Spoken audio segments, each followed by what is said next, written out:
이 과정은 과거에도 제가 3시간씩 8일까지 강의를 했던 그런 내용을 가지고 이야기를 할 거예요. 일단 기본적으로 초지 계약까지의 단계 과정에 있어서의 우리 사업에 대한 검토 과정은 라는 걸 기본으로 한번 시작을 한번 해볼게요. 그래서 교재로 말씀드린 이 책은 제가 집필한 책이에요.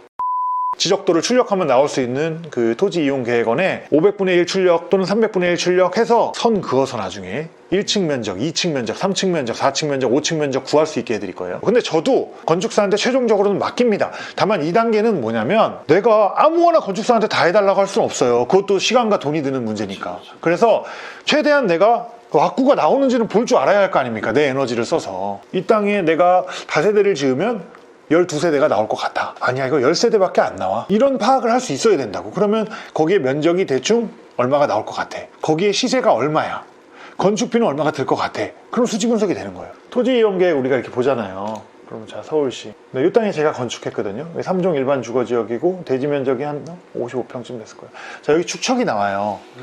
축척 비율대로 이렇게 맞게끔 출력을 하는 기준이 있어요. 예를 들어서 축척에 저 보시면 500분의 1이라는 게 나와요. 그래서 변경을 합니다. 그러면 얘가 축척이 500분의 1로 맞춰지는 거예요. 네, 500분의 1 축척으로 출력을 했고 제 컴퓨터는 아마 이거 세팅이 돼 있을 거예요. 그래서 비율이 맞는 거야.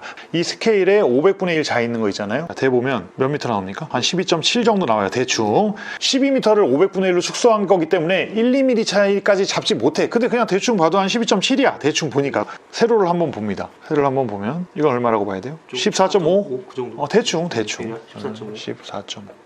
그냥 육안으로 봐도 완전 직사각이 아니야. 우리는 그냥 러프하게 보는 거예요. 왜? 설계사한테 맡기기 전까지 최소한 느낌은 봐야 되니까. 12.7에 14.5짜리 땅이야. 12.7 곱하기 14.5는 184.1이야. 맞죠? 면적 얼마야? 183.1이네. 1제곱미터 오차야. 직접 막 뜨지 않는 이상은 이런 오차는 충분히 발생할 수 있는 거야. 하지만 최소한 12.5m보다 조금 더 보수적으로 작을 수는 있겠지만 12m는 무조건 넘어, 이거는. 그죠? 이쪽도 마찬가지야. 여기도 이거 12.7이었네요. 14.5까지 정확하게는 모르겠지만 14m는 확실히 넘습니다. 이해되죠? 네. 이런 느낌 수준은 우리가 파악할 수 있어야 된다. 그래서 조금 뭐 어떤 다른 형태의 부지더라도 이렇게까지 정확하진 않지만 그래도 최소한 여기에 주차를 넣을 수 있다 없다. 건물에 우리가 이격거리를 공부할 거거든요. 그럼 예를 들어서 건물이 대지 경계선으로부터 1m를 떼야 된다면 우리 1m 선을 그을 수 있어요, 나중에. 그러면은 내가 이 공간에는 건축을 못하고 이 공간은 건축을 해서 이 좁은 건물의 부분은 이렇고 넓은 부분의 건물이 이렇다는 걸 판단할 수 있지. 그리고 또 주차를 주차가 굉장히 중요하거든요. 주차를 몇 대 앉힐 수 있는지, 또 도로의 폭은 얼마인지, 이런 거에 대해서 우리가 판단할 수 있잖아요. 그리고 요건 얘기할게요. 대지에 대해서. 어떤 분들이 형질 변경하고 지목 변경을 헷갈리는 분이 계신데, 형질 변경은 농지 전용이나 산지 전용 등의 허가를 받아서 토지의 형태를 바꾸는 거. 예를 들어서 답으로 사용되는, 실제 논으로 사용되는 그런 거를 대지로 바꾼다든지, 이런 걸 이제 형질 변경이라고 하고요.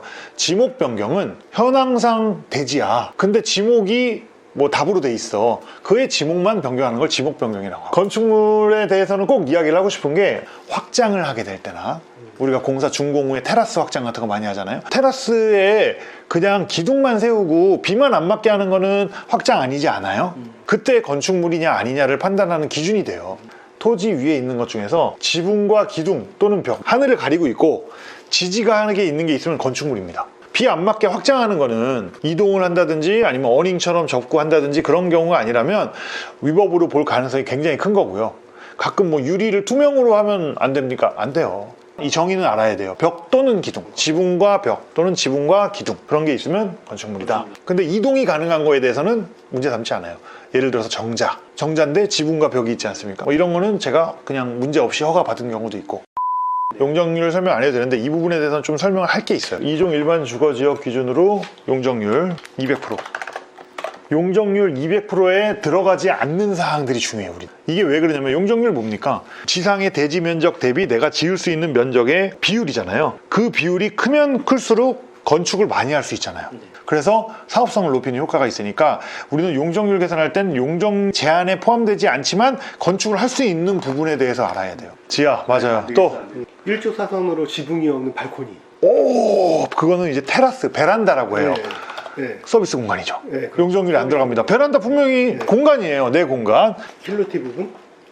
필로티 부분 용적률이 안 들어갑니다. 필로티도 뭐 답입 중에 하나겠네요. 발코니는 실내에, 자 여기 보시면 확장형 발코니라고 돼 있는 부분 보이십니까? 네. 아파트에서 흔히 베란다라고 하잖아요. 네. 야 베란다에 세탁기에 가봐, 야 베란다 좀 나가봐. 틀린 말이에요. 베란다는 정확하게 얘기하면 천정이 없어야 돼요. 그러니까 테라스입니다. 정확하게 얘기하면. 아파트에 있는 거는 정확하게 얘기하면 발코니입니다. 발코니. 베란다와 테라스는 확장이 되지 않습니다. 발코니는 지붕이 있고 실내처럼 완전히 꾸밀 수 있습니다. 확장형 발코니가 최대가 가능한 면적이 1.5m입니다. 방이 2m짜리 방이야, 폭이. 근데 1.5m가 발코니래. 그리고 전용은 50이래. 이러면 돼, 안 돼? 안 되잖아요. 그 기준이 있습니다. 그래서 뒷공간의 기준이. 그래서 최대한 발코니를 하려고 하면은 이 정도는 확보를 해라. 그게 제 기억에 2.2m인가 그럴 거예요.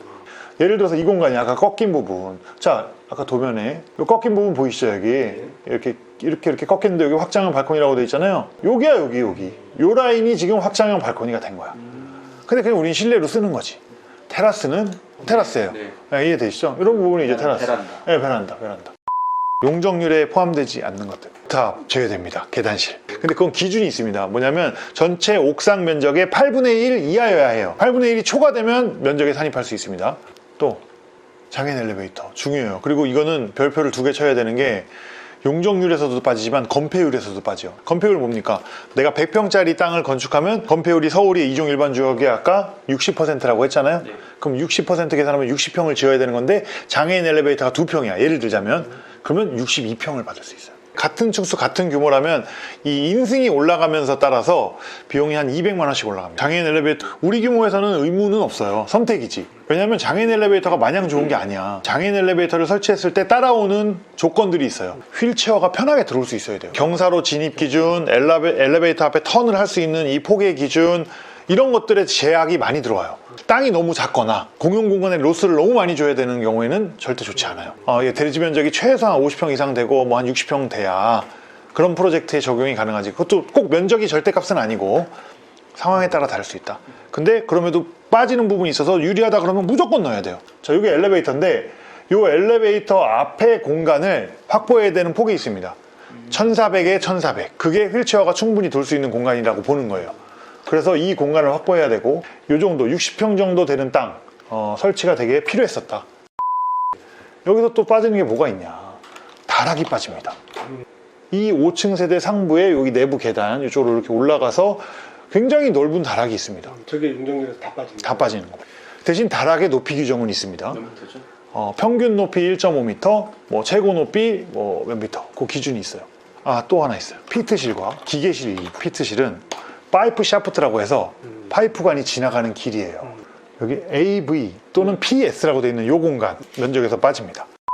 지하는 면적 제한 없나요?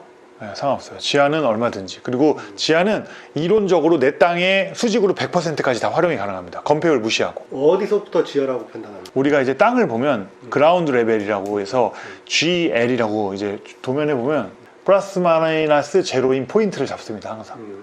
이 땅은 지금 평지라서 GL000인데 GL 하고 플러스 500, 마이너스 500. 그럼 50cm가 높거나 50cm가 낮다는 거예요. 땅이 완전히 수평하지가 않으니. 땅이 경사가 있어서 앞에서는 지하가 아닌데 뒤쪽을 보면 지하인 거죠. 그렇죠.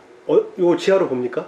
그거는 인접대지의 상황과 네. 기존 건물의 상황, 그리고 진입하는 도로의 상황, 이런 거를 고려해서 이게 지하가 될 수 있는지 없는지를 판단해야 돼요. 도심이니까 이제 주로 기존의 건물들이 있어요. 근데 그 건축물 대장이 지하라고 이미 돼 있어. 그런 경우에 좀 쉽고요. 인정받기가. 그리고 또 이웃한 건물이 그렇게 인정을 받았어. 그런 경우에 쉽고요. 진입로 대비해서 노출돼 있는 부분이 낮아. 그런 경우에 또 인정받기 쉽고요. 그다음에 또 하나. 소규모에서 쓰는 공법 중에서 지하 공법 중 가장 보편적인 게 CIP예요. 이게 CIP 공법을 만든 거예요. 이 월을 만든 겁니다. 지금 보시면 지상은 여기고 계단 타고 올라가는 거고 이런 땅이에요. 철거를 다 한 상태야. 네. 자, 이 기계로. 이게 오가 기계예요. 이렇게 윙윙윙윙윙윙윙 오거. 그래서 들어가서 구멍을 이렇게 내. 그 다음에 여기다 철근을 인입을 시켜. 네. 다 사람들이 조립을 해가지고 인입을 시키고 여기다가 콘크리트를 붓습니다. 네. 구멍에다가. 그리고 중간에 H빔 파일을 묶어서 하고 그 다음에 이 공법의 특징은 한 칸 걸러 여기 하나 비워두고 하나를 해. 그래서 얘부터 먼저 부어. 그 다음에 양생을 시키고 그 옆에 구멍을 또 뚫어. 그래서 결국에 이 월을 만드는 거예요. 그 다음에 양생 후 지하 흡하기 장비가 들어가서 이제 파내는 거예요. 이거를. 그러니까 이 벽이 형성돼 있는 거야, 이 사이드로.